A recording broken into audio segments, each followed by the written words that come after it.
ನಿಮಿಷ ಟೈಮ್ ಇದೆಯಾ? ಹೋಗ್ಬೇಕಾದ್ರೆ ಸಿನಿಮಾ ನೋಡುವ ಖುಷಿ ಆಗುತ್ತೆ, ಬರಬೇಕಂದ್ರೆ ಕಣ್ಣಲ್ಲಿ ನೀರು ಬಂತು. ಗೌರವಣ್ಣ ಇದರಲ್ಲಿ ಪ್ರತಿಯೊಂದು ಫಸ್ಟು ಹೇಳಬೇಕಾಗಿರೋ ನಿರ್ಮಾಪಕರಿಗೆ ಥ್ಯಾಂಕ್ಸ್ ಹೇಳಬೇಕು, ಮತ್ತು ಡೈರೆಕ್ಟ್ರ್ ನಾಗಶೇಖರ್ ಅವರಿಗೆ ತುಂಬ ಖುಷಿ ಆಗುತ್ತೆ. ಪ್ರತಿಯೊಂದು ಪ್ರೀತಿ ಅಂದರೆ ಏನು ಅಂತ ತೋರಿಸಿದ್ದಾರೆ. ನನಗೆ ನಿಜವಾಗ್ಲೂ ಒಂದು ಸೆಕೆಂಡ್ ಹಳೆ ಡವೆಲ್ಲ ನೆನಪಾಗ್ಬಿಟ್ರು.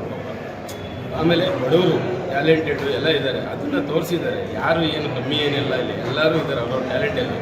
ಬಟ್ ಅವರು ಮಾತ್ರ ನಿಜವಾಗ್ಲೂ ನಮ್ಮ ಹುಡುಗಿರಿಗೆ ಹೇಳೋದು ಒಂದೇ, ಶ್ರೀಮಂತ ಹುಡುಗಿರಿಗೆ ದಯವಿಟ್ಟು ಬಡವ್ರಿಗೊಂದು ಲೈಫ್ ಕೊಡಿ, ಅವ್ರು ನಮ್ಮ ಜೀವನ ಕೊಡ್ತಾರೆ ಅನ್ನೋದು ಈ ಸಿನಿಮಾದಲ್ಲಿ ತೋರಿಸಿದ್ದಾರೆ.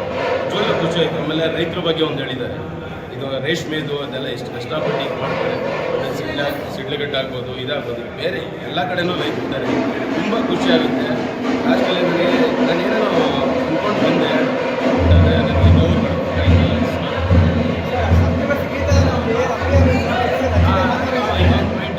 ಸಾಂಗಿದೆ ಸಂಜು ಮತ್ತು ಇನ್ನೊಂದು ಸಾಂಗಲ್ಲಿ ಆ ಟೈಮಲ್ಲಿ ರಬ್ಬೆ ಇದ್ದಂಗೆ ಚೆನ್ನಾಗಿತ್ತು ಅಂತ ಒಂದು ಸೆಕೆಂಡ್ ಅನ್ನಿಸ್ತು. ತುಂಬ ಖುಷಿ ಆಯಿತು. ದಯವಿಟ್ಟು ನನಗೆ ಈ ಫೀಲಿಂಗು ಇನ್ನೊಂದು ಸಲ ಸಿನಿಮಾ ನೋಡಬೇಕು ಅನ್ನಿಸ್ತದೆ. ದಯವಿಟ್ಟು ಕರ್ನಾಟಕ ಜಗತ್ತಿಗೆ ದಯವಿಟ್ಟು ಬಂದು ಎಕ್ಸಾಕ್ಟ್ಲಿ ಹುಡುಗಿರಿಗೆ ಬಂದು ಸಿನಿಮಾ ನೋಡಿ, ಆಮೇಲೆ ಎಂಟರ್ಟೈನ್ ಮೂವಿ ತಬ್ಲಾನಾಡಿ ಎಲ್ಲ ಪ್ರತಿಯೊಬ್ಬರ ಒಳ್ಳೊಳ್ಳೆ ಆರ್ಟಿಸ್ಟ್ ಇದೆ. ನಮ್ಮ ಸಾಧು ಸರ್ ಎಲ್ಲ ಒಬ್ಬ ಫೈಟ್ರು. ಬಟ್ ನಾನು ಏನು ಹೇಳಬಾರ್ದು, ಎಲ್ಲ ಪಾತ್ರದಲ್ಲಿ ಪರಾಕಾಯ ಪ್ರವೇಶ ಮಾಡಿದ್ದಾರೆ. ಬಟ್ ತುಂಬ ಥ್ಯಾಂಕ್ಸ್. ಒಳ್ಳೆ ಮೂವಿ, ಸೂಪರ್ ಆಗಿದೆ. ಈ ವರ್ಷದಲ್ಲಿ ಒಳ್ಳೆ ಮೂವಿ ಇದು. ನನ್ನ ಕಣ್ಣಲ್ಲಿ ನೀರು ತುಂಬಿಕೊಂಡಿದ್ದೀನಿ. ಸಾರಿ, ಮತ್ತೆ ಸಿನಿಮಾ ನೋಡ್ತೀನಿ. Thank you. ಹಳೆದ ಅಥವಾ ಹೊಸದ ಅಂತ ಅನ್ಕೊಂತಾರೆ, ಯಾಕೆಂದರೆ ನಾನೇ ಫಸ್ಟ್ ಅದೇ ಅನ್ಕೊಂಡಿದ್ದೆ. ಏನು ಮತ್ತೆ ರಿಲೀಸ್ ಮಾಡಿದಾರೋ ಅಲ್ಲ, ಇದು ನ್ಯೂ ಸಬ್ಜೆಕ್ಟ್ ಆಗಿದೆ.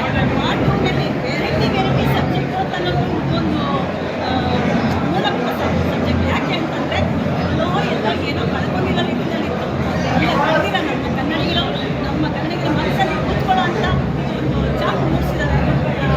ಎಷ್ಟೇ ಆಗಲಿ ಸಂಜೆ ಇದಕ್ಕೆ ಚೇಂಜ್ ಅಂತ ನಾನು ಒಂದು ಹೇಳ್ತೀನಿ. ಎಷ್ಟು ಚೇಂಜ್ ಸಾಕಂತ ಎಲ್ಲ ಎಷ್ಟೋ ಜನ ಮುಗಿಗಳು ಹೋಗ್ತಾ ಇದ್ದಾರೆ. ಎಲ್ಲರೂ ಯಾರು ನೋಡೋವಂಥ ಥರ ಯಾರು ಹತ್ಕೊಂಬತ್ತವ್ರಲ್ಲಪ್ಪ, ತುಂಬ ಚೆನ್ನಾಗಿ ನೋಡೋವಂಥ ಪಿಕ್ಚರ್. ಸಣ್ಣ ಮಕ್ಕಳಾಗಲಿ ದೊಡ್ಡವರೇ ಆಗಲಿ ಮಕ್ಕಳೇ ಆಗಲಿ ಎಲ್ಲರೂ ಬಂದು ನೋಡೋವಂಥ ಪಿಕ್ಚರ್.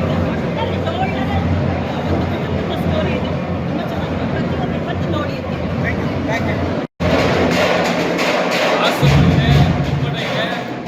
ಕರ್ನಾಟಕದ ಎಲ್ಲ ಪ್ರೇಮಿಗಳಿಗೂ ಮತ್ತೆ ಪ್ರೇಮಿಗಳು ಓಡೋದು ಇಂಪಾರ್ಟೆಂಟ್ ಅಲ್ಲ, ಬರಬೇಕು. ಓಡೋದ್ರಲ್ಲಿ ಏನು ಬದುಕಬೇಕು, ಬಾಳಬೇಕು, ಜೀವನ ಮಾಡಬೇಕು ಅನ್ನೋದನ್ನ ಅದ್ಭುತವಾಗಿ ತೋರಿಸ್ತಿದ್ದಾರೆ.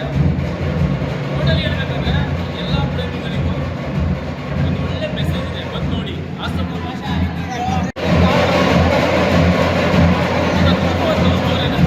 ಒಂದು ಪ್ರೇಮ ಕಾವ್ಯ ಚೆನ್ನಾಗಿ ಮಾಡಿದ್ದಾರೆ. ನಾಗಶೇಖರ್ ಸರ್ ಬ್ಯೂಟಿ ಅಂತ ಹೇಳ್ತಾರಲ್ಲ, ಬ್ಯೂಟಿ ಆಗಿದೆ. ಅಂದರೆ ಪ್ರಕೃತಿ ಕೂಡ ಆಕ್ಟಿಂಗ್ ಮಾಡಿದೆ ಅಂತ ಹೇಳ್ಬೋದು, ಅದು ಒಂದು ಕ್ಯಾರೆಕ್ಟರ್ ಮಾಡಿದೆ ಅಂತ ಹೇಳ್ಬೋದು. ಆ ಥರ ತಂದಿದ್ದಾರೆ. ಜಲಪಾತ ಇದೆ, ಗಗನ ಚುಕ್ಕಿ ಜಲಪಾತ ತೋರಿಸಿದ್ದಾರೆ, ಅದು ಕೂಡ ಒಂದು ಕ್ಯಾರೆಕ್ಟರ್ ಮಾಡಿದೆ. ಎಲ್ಲರೂ ಬಂದ್ಬಿಡಿ, ಎಲ್ಲರ ಫೀಲಿಂಗ್ಸ್ ಆಗ್ತದೆ. ಲಾಸ್ಟ್ ಯಾಕೆ ಏನು ನೆನಪಾಯ್ತು? ಅವಳಿಗೋಸ್ಕರ ಗೀತೆ ಒಂದು ನೋಡಿದ್ದು, ಎರಡರಲ್ಲಿ ರಚಿತಾ ರಾಮರು ಇದ್ದಾರೆ, ಅಂದರೆ ರಮ್ಯವ್ರು ಇದ್ರು.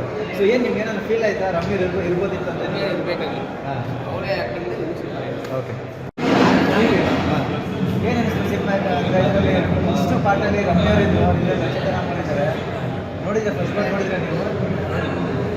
ಓಕೆ, ಚೆನ್ನಾಗಿ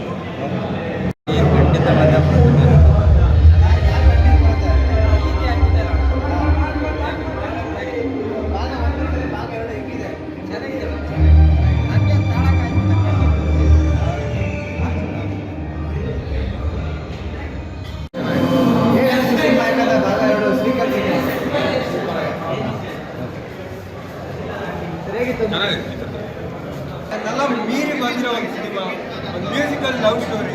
ತುಂಬ ಚೆನ್ನಾಗಿ ಬಂದೈತೆ, ತುಂಬ ಸುಂದರವಾಗಿ ಬಂದೈತೆ. ಎಷ್ಟೋ ಒಂದು ತೊಂದರೆಗಳನ್ನ ತಡೆಗಟ್ಟೋದು ಬಂದೈತೆ. ಅದೇ ಸಂಜೀವಂತ ಗೀತ. ಯಾಕಂದರೆ ನಾಗಶೇಖರ್ ಸಿನಿಮಾ ಅಂದ್ರೆ ಅದೊಂದು ಸಿಗ್ನೇಚರು. ತುಂಬ ಚೆನ್ನಾಗಿದೆ, ಖುಷಿ ಆಗಿದೆ. ಅದೇ ತುಂಬ ಖುಷಿ ಆಗಿದೆ, ತುಂಬ ಖುಷಿ ಆಯಿತು. ಎಲ್ಲನೂ ಮುಗಿಸ್ಕೊಂಡು ಬಂದರೆ ಒಂದು ಸಿನಿಮಾ, ತುಂಬ ನೀಟಾಗಿ ಬಂದಿರೋ ಒಂದು ಸಿನಿಮಾ. ಒಂದು ಕ್ಯಾಮ್ರಾಕ್ಕೆ ಹೆಸರಾಗಿ ನಾನು ಹೇಳಲೇಬೇಕು. ಒಂದೊಂದು ಇದನ್ನು ಎಷ್ಟೊಂದು ಚೆನ್ನಾಗಿ ತೆಗೆಸಿದ್ದಾರೆ ಅಂತಂದರೆ ವಾವ್ ಎಕ್ಸಾಕ್ಟ್ಲಿ ಸೀರಿಯಸ್ ಆಗಿರ್ತೀನಿ. ಇದು ನಮ್ಮ ಕನ್ನಡ ಸಿನಿಮಾ ಅಲ್ಲ, ಬೇರೆ ಯಾವುದೋ ಲ್ಯಾಂಗ್ವೇಜಲ್ಲಿ ಬಂದಿದ್ರು ಬೇರೆ ಥರ ಇರೋದು. ಅಷ್ಟು ಖುಷಿ ಆಗಿದೆ, ತುಂಬ ಖುಷಿ ಆಗಿದೆ.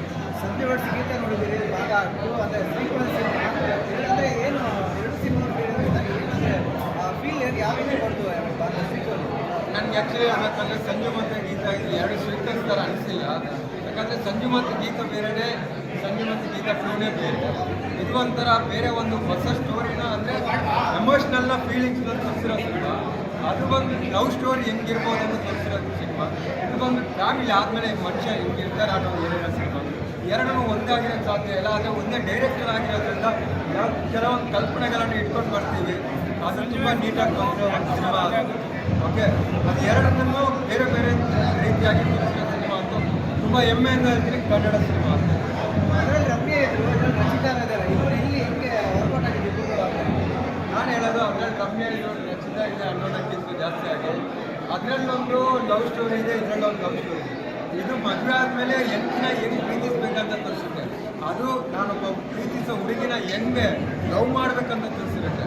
ಅದು ಎರಡೂ ಒಂದು ಹುಡುಗಿನೇ, ಆದರೆ ಒಂದು ನಾವು ಅದರಲ್ಲೊಂದು ಗೊಂಬೆ, ಇದರಲ್ಲೊಂದು ಗೊಂಬೆ. ಗೊಂಬೆನ ಹೆಂಗೆ ಪ್ರೀತಿಸ್ಬೇಕಂತ ತೋರಿಸೋ ಸಿನಿಮಾನೇ ಸಂಜು ಮತ್ತು ಗೀತಾ. ಒಬ್ಬರೇ ಡೈರೆಕ್ಷನ್, ಅದೇ ಅವ್ರ ಸಿಗ್ನೇಚರ್.